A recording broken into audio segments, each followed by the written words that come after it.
జై భీమ్ దినపత్రికం ప్రధాన వార్తలు వివిధ దినపత్రికం ప్రధాన వార్తల సారాంశం మార్నింగ్ వార్తల ముందు ప్రధానంగా అయితే జై భీమ్ దినపత్రికలో రాసినటువంటి ప్రధాన వార్త ఉంది. ఏదైతే బీఆర్ఎస్ ఈరోజు రజతోత్సవ సభ ఏదైతే ఎలకతుర్తిలో పెడుతున్నారో వరంగల్ జిల్లా ఎలకతుర్తిలో పెట్టేటువంటి భారీ బహిరంగ సభకు సుమారుగా 10 లక్షల మంది ఎస్టిమేషన్ వేసుకోవడం జరిగింది. 10 లక్షల మందితో భారీ బహిరంగ సభ తలమానికంగా ఉండేటువంటి నేపథ్యం ఉంది. కానీ ఇప్పుడు ఎందుకు చేస్తున్నారు అనేటువంటి నేపథ్యం కూడా ఒక చర్చగా కూడా మారింది. రైతోత్సవ సభ జరిగితే నిజంగా దీనివల్ల ఏమైనా ఉపయోగపడుతుంది? ఎలక్షన్ ఏమైనా మూమెంటే లేదు కదా, ఎలక్షన్ మూమెంట్ కూడా లేదు. ఎలక్షన్కి బిఫోరు ఒక 1 year బిఫోర్ ముందుగా ప్రజల్లోకి వెళ్తే బాగుండు. ఇప్పుడు 4 సంవత్సరాల ఇంకా 3 సంవత్సరాల దాకా ఎలక్షన్ వచ్చేటువంటి పరిస్థితి లేదు. కానీ ఇప్పుడే ఇంత అడావిడి ఎందుకు చేస్తున్నారు, ఇంత పెద్ద సభ ఎందుకు చేస్తున్నారని చాలామంది కూడా అనుకుంటున్నారు. ఒక పక్కన 24 సంవత్సరాలు కంప్లీట్ చేసుకొని 20 సంవత్సరాలు అడుగు పెడుతున్నటువంటి శుభ పరిణామం వల్లనే పార్టీ పుట్టి 20 సంవత్సరాలు అవుతుంది. ఇప్పటికే చాలామంది బీఆర్ఎస్ పార్టీకి సంబంధించిన నాయకులు ఇప్పటికే అనేక సందర్భాల్లో వాళ్ళు విశ్లేషణ చేస్తడం జరిగింది.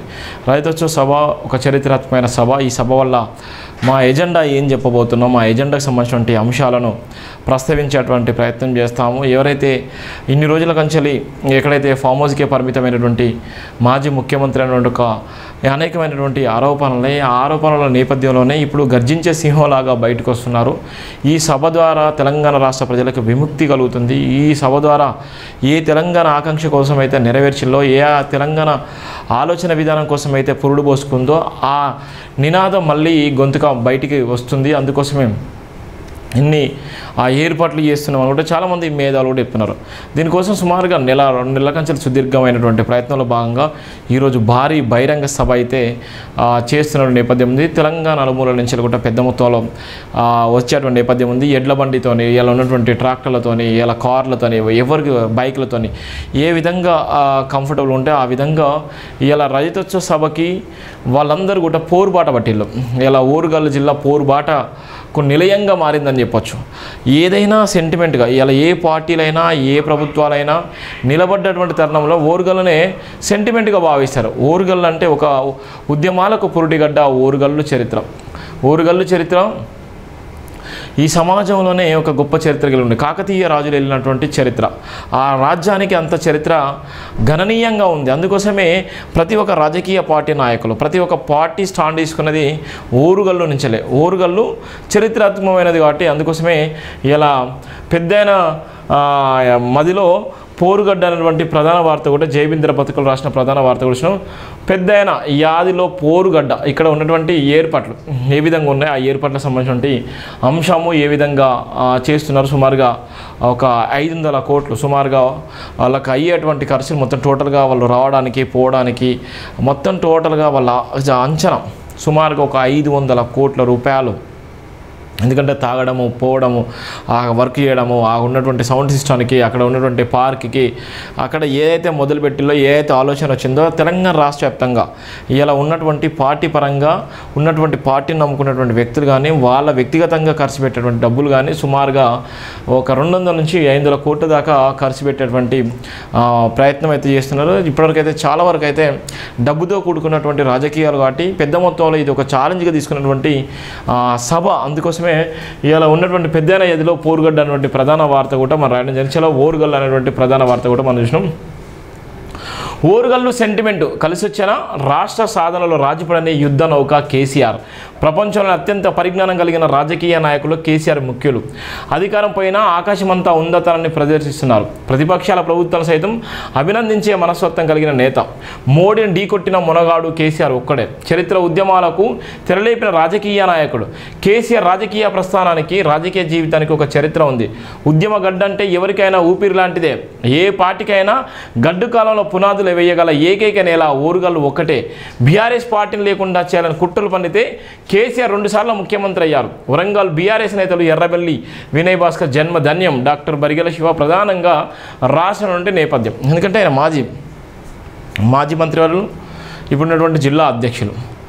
నిజంగా జన్మ ధన్యం అయిపోయింది. ఎందుకోసం అంటే బీఆర్ఎస్ పార్టీ ఓడిపోయిన తర్వాత బీఆర్ఎస్ పార్టీ మొత్తం టోటల్గా ప్రతిపక్షంలోనే లేనటువంటి నేపథ్యం. ఎందుకంటే ఎంపీ సీట్లో ఒక్కడు కూడా లేదు. ఇలా ఉన్నటువంటి బీఆర్ఎస్ పార్టీ ఇలా కనుమరుగయ్యేటువంటి సందర్భంలోనే ఇలా రాజకీయ నాయకులకు ఊపితనం ఇచ్చేసి, రాజకీయ నాయకులకు ఒక మనోధైర్యం ఇచ్చే, రాజకీయ నాయకులకు పునాది గడ్డ ఓరుగడ్డ. అందుకనే అక్కడ ఉన్నటువంటి మాజీ మంత్రివర్యులు కానీ ఇప్పుడు ఉన్నటువంటి జిల్లా అధ్యక్షులు వినయ్ భాస్కర్ జన్మ అయితే ధన్యమైందని చెప్పొచ్చు. ఇక్కడ ఉన్నటువంటి బహిరంగ సభ వల్ల ఉమ్మడి రాష్ట్ర వ్యాప్తంగా ఓరుగల్ జిల్లాకు ఎంతటి చరిష్మా ఉందో అధికారంలో ఉన్న పార్టీలకు, అధికారం కోల్పోయిన పార్టీలకు గుండెకాయాలను నిలుస్తూ ఎల్లప్పుడూ గుర్తుండిపోయేలా ఉద్యమాలకు నేర్పించగల నేలగా ఓరుగల్ జిల్లా చరిత్రకెక్కిందని డాక్టర్ బరిగెల శివ అభివర్ణించారు. రాజకీయాలు నాటకీయాలుగా మారిపోయిన నేటి దినాల్లో రాజకీయ అధికారం కోసం, రాజకీయ స్వలాభం కోసం, రాజకీయ సౌలభ్యం కోసం, రాజకీయ పదవుల కోసం ఎనలేని కుట్రలు కుతంత్రాలకు పాల్పడుతూ అధికారం దక్కించుకునే విధంగా కొనసాగించబడుతున్న దేశ రాజకీయాల ఎన్నికల నియమావళి విధానాన్ని భారతదేశమే కాకుండా ప్రపంచ దేశాలు కూడా గర్విస్తున్నాయని చెప్పడానికి ప్రధాన వార్త కూడా రాయడం జరిగింది. దానికి సంబంధించినటువంటి ప్రధాన వార్త, దేశంలో కేసీఆర్ లాంటి మహానాయకుడు అధికారం కోల్పోయినప్పటికీ తన ఉందాతనంలో రాజకీయ ప్రస్థానాన్ని కొనసాగించడం తన గొప్పతనం భావించాలి. టీవీ9 ఇంటర్వ్యూలో కాంగ్రెస్ ప్రభుత్వం గురించి కేసీఆర్కు ప్రశ్న సంధించబడగా సీఎం రేవంత్ రెడ్డి గురించి స్వతహాగా ప్రస్తావిస్తూ చిన్న వయసులో తెలంగాణ ప్రజల పెద్ద పదవిని కట్టబెట్టని రాగద్వేషాలు పోకుండా దండిగా పాలించి మంచి పరిపాలన చేసి ప్రజలకు మంచి చేసి ప్రజల మేలుకు చేరుకునే, ప్రజలకు మెప్పు పొందాలని దీవించిన విధానం ఏదైతే ఉందో తన గొప్పతనానికి నిదర్శనం అన్నారు. రాజకీయం అన్నాక అధికారం లేనిది ఎవరికి శాశ్వతం కాదని, అలాంటి రాజకీయ ఒత్తిళ్లను, అధికార పదవులను అధికారులు కోల్పోవడం లాంటి గడ్డు పరిస్థితులను కేసీఆర్ లాంటి నాయకుడు అనుభవించినంతగా దేశంలో ఏ నాయకుడు అనుభవించ ఉండలేరన్నది గర్వంగా చెప్పగలరు. 2001లో టీఆర్ఎస్ పార్టీని స్థాపించిన కేసీఆర్ తెలంగాణ రాష్ట్రాల కోసం జీవన్మరణ పోరాటాన్ని కొనసాగించిన ఉద్యమ రాజకీయ నేతగా తన పార్టీ ప్రస్థానాన్ని ఉమ్మడి రాష్ట్ర ఆంధ్రప్రదేశ్ రాజకీయాల్లో ప్రత్యేక రాష్ట్ర ఉద్యమాన్ని బలమైన స్థాయిలో కొనసాగించి నిలదొక్కగలగాలంటే తన విశ్వాసం ఎంతో గొప్పదో అర్థం చేసుకోవాలన్నారు. సొంత పార్టీ నాయకులే పార్టీలు మారుతున్న సందర్భంలో మొక్కవాని విశ్వాసంతో పార్టీని ముందుకు నడిపిన చరిత్ర కలిగిన నాయకుడిగా గుర్తింపు సంపాదించుకున్నారన్నారు. జాతీయ స్థాయి పార్టీలను ఢీకొట్టు ఎప్పటికప్పుడు రాజకీయ ప్రణాళికలు సిద్ధం చేసుకొని నిర్మాణాత్మక రూపంలో బలపరచడంలో నిష్ణాతులుగా పేరు పొందిన నాయకునిగా గుర్తింపు సంపాదించుకున్నారన్నారు. 2004 ఎన్నికల్లో కాంగ్రెస్ పార్టీతో పొత్తు పెట్టుకొని అధికారంలోకి వచ్చాక 25 అసెంబ్లీ స్థానాలు గెలిచాక సంవత్సరాల కాలం పాటు తిరగక ముందే 16 మంది ఎమ్మెల్యేలు పార్టీలు మారడంతో కేంద్ర మంత్రి పదవులను గరికపోతుతో సమానంగా పారేసి తెలంగాణ ప్రత్యేక రాష్ట్ర ఉద్యమాన్ని అందుకున్నారన్నారు. నాడు తెలంగాణ ఇస్తామని అగల్బాల్ పలికిన పార్టీలు టీఆర్ఎస్ పార్టీని పూర్తిగా పతనం చేయాలనుకునే కుట్రను పన్నినప్పుడు వాటన్నిటిని సూక్ష్మంగా పసిగట్టుకొని గులాబాస్ తిరిగి వ్యక్తిగత పోవడానికి సిద్ధపడ్డాడే తప్ప దివంగత నేత వైఎస్ఆర్ లాంటి బలమైన రాజకీయ నాయకుడికి ఎక్కడ తల దిగలేదని చెప్పిన తలగా లేదన్నారు. ఇప్పుడు 2009 ఎన్నికల కూటమితో పొత్తు పెట్టుకున్నప్పటికీ వైఎస్ఆర్ చరిష్మా ముందు ఓటమి పాలవ్వక తప్పలేదన్నారు. అప్పుడు గెలిచిన 11 సీట్లలో మరికొన్ని సీట్లను కాంగ్రెస్ ప్రభుత్వం తక్షణమే లాగేసుకుందన్నారు. వైఎస్ఆర్ అకాల మరణంతో ఒక్కసారిగా ఉమ్మడి రాష్ట్ర ఆంధ్రప్రదేశ్లో తెలంగాణ రాష్ట్ర సాన మలిదశ ఉద్యమం 2009లోనే స్థాపించబడిందన్నారు. కేవలం ఇద్దరు ఎంపీలతో పార్లమెంటు దద్దరిలా మొత్తుకుంటూ తెలంగాణ గలాన్ని వినిపించడానికి కేసీఆర్ చేసిన కృషి ఎవ్వరూ మరవలేమన్నారు. కాంగ్రెస్ సీనియర్ నాయకులు జానారెడ్డి, ఉస్మానియా యూనివర్సిటీ ఆచార్య కోదండరాం నేతృత్వంలో తెలంగాణ రాజకీయ జేఏసీని నిర్మించి తెలంగాణ రాష్ట్రాన ఉద్యమాన్ని బలంగా ముందుకు తీసుకుపోగలన్నారు.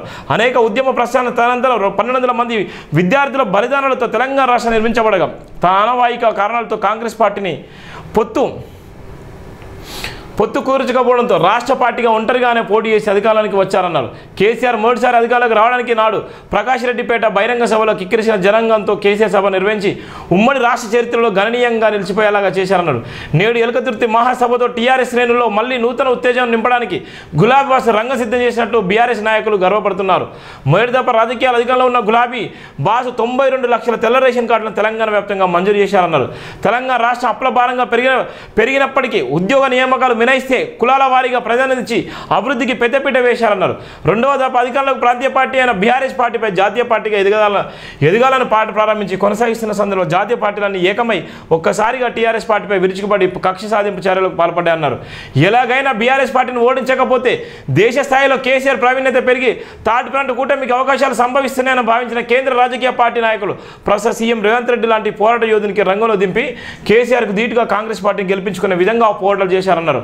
రాజకీయ ఎత్తుపల్లాల్లో అధికారులకు పొందుకోవడం, అధికారం కోల్పోవడం సర్వసాధారణమైనప్పటికీ అధికారం ఉన్నప్పుడు ఏ ప్రజానాయకుడైనా అధికారాన్ని ఎంతవరకు ఆస్వాదించి ప్రజల్లో చిరస్థాయికి నిలిచిపోయే విధంగా రాజకీయ జీవితాన్ని ఆస్వాదిస్తారో దాన్నే పరులోకి తీసుకొని రాజకీయ నాయకుని రాజకీయ ప్రస్థానాన్ని చరిష్మాగా గుర్తించాలన్నారు. దేశ ప్రజలు నరేంద్ర మోడీని ఢీ కొట్టిన మునగల్లో కేవలం కేసీఆర్ ఒక్కరే నన్న సంగతి ప్రపంచానికి మొత్తం తెలుసు అన్నారు. తన కూతురును అక్రమ లిక్కర్ కేసులో ఇరికించి జైలుకు పంపించి మానసికంగా వేధించిన ప్రయత్నించినప్పటికీ కూడా మోడీకి లొంగకపోవడం కేసీఆర్ గొప్పతనం అన్నారు. అధికారం ఉంటే ఉంటుంది, పోతే పోతుంది, పదవులు ఉంటే ఉంటాయి, పోతే పోతాయి, కానీ రాజకీయ చివరి దశల చరిత్రకారునిగానే వైదొలగాలి కానీ చరిత్ర ఈనుడిగా మిగిలిపోద్దా అని ఒక్క కారణం చేత నేటికి తన రాజకీయ ఉందాతనాన్ని కాపాడుకుంటూ కొనసాగిస్తున్నారు. కేసీఆర్ను నచ్చిన వాళ్ళు హీరోలాగా, నచ్చని వాళ్ళు వేరేలాగా అభివర్ణించుకోవచ్చు ఏమో కానీ ప్రపంచ పరిజ్ఞానం కలిగిన రాజకీయ నాయకుల్లో కేసీఆర్ లాంటి నాయకుడు ప్రథమ స్థానంలో ఉంటారన్నది ఎవరు నమ్మైనా నవ్వరు నమ్మకపోయినా నగ్న సత్యం లాంటిది అన్నటువంటి నేపథ్యం ఉంది. ఇది ప్రధానంగా మాజీ ముఖ్యమంత్రి గురించి రాసినటువంటి పోరుగడ్డ వార్త. ఎందుకు రాసినంటే ఆయన నిజంగా చాలా కష్టపడ్డాడు. తెలంగాణ ఉద్యమం ఇలా అనుభవిస్తున్నటువంటి ఉద్యమం ప్రత్యేక తెలంగాణ రాష్ట్రం కోసం 12,000 మంది ఆత్మ బలిదానాలు 1969 నుంచి మొదలుకుంటే 2009 దాకా 2009 నుంచి కొనసాగినటువంటి ఉద్యమంలో అనేక మంది అసువులు వాసిళ్ళు. ఈ ఉద్యమం అంతటికి కారణం ఏంటంటే కేసీఆర్ ఒక్కడై ఇలా తెలంగాణ రాష్ట్రాన్ని సాధించినటువంటి క్రమంలోనే దేశ రాజకీయాల్లో బీఆర్ఎస్ పార్టీ బీఆర్ఎస్ పార్టీ స్థాపించినప్పటికీ దేశ రాజకీయాల్లో ఒక ఫ్రంట్గా ఏర్పాటు చేసేటువంటి క్రమంలోనే దేశంలో ఉన్నటువంటి రాజకీయ నాయకులందరూ కలిసి మూకుమ్మడిగా కేసీఆర్ గారిని ఓడించడం జరిగింది. అందుకోసమే తెలంగాణ రాష్ట్రంలో కేసీఆర్ గారి ప్రస్థానము లేకుండా చేయడానికి దేశ రాజకీయాలు చేసిన కుట్ర కుతంత్రాలు బట్టబయలైన నేపథ్యం ఉంది. ఇది అందరికీ తెలిసిన సత్యమైనప్పటికీ ఎవరు కూడా చెప్పుకోలేరు. కేసీఆర్ గారికి ముమ్మాటికి అన్నీ తెలుసు. కేసీఆర్ గారు ముఖ్యమంత్రి ఉన్నటువంటి తరుణంలోనే దేశంలో ఉన్నటువంటి అన్ని రాజకీయ పార్టీలతో మాట్లాడిన సందర్భాలు, అన్ని రాజకీయ పార్టీలను ఒకటి చేసేటువంటి సందర్భంలో డి అంటే డి అన్నట్టుగా ఇవాళ ఉన్నటువంటి మోడీ విన ఎన్నో ఘాటైన వ్యాఖ్యలు చేస్తూ సమాధానం చెప్పినటువంటి మొనగాడుగా ఇవాళ కేసీఆర్ గారికే ఉన్నటువంటి ప్రధాన వార్త కూడా మనం రాసేయడం జరిగింది. ఇది ప్రధాన వార్తలో భాగంగా